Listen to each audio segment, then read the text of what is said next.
மதத்தை அடிப்படையாக வைத்து, சாதியை அடிப்படையாக வைத்து, அதன் மூலமாக வெறுப்பை விதைத்து, அதன் மூலமாக ஒரு கலவரத்தை தூண்டி, இந்த வழிமுறைகள்ல ஒரு மாநிலத்தையே பிடித்து விடலாம், ஆட்சி அதிகாரத்திற்கு வந்து விடலாம் என்பது தமிழ்நாட்டில் நடக்காது.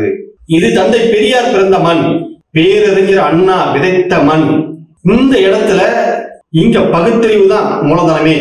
நீங்க என்னதான் விஜய் பின்னாடி ஒரு கூட்டம் போனாலும், நீங்க என்னதான் சாமி கும்பிட்டாலும், லட்சக்கணக்கான பேர் இங்க சாமி கும்பிடுறான், கோடிக்கணக்கான பேர் சாமி கும்பிடுறான்.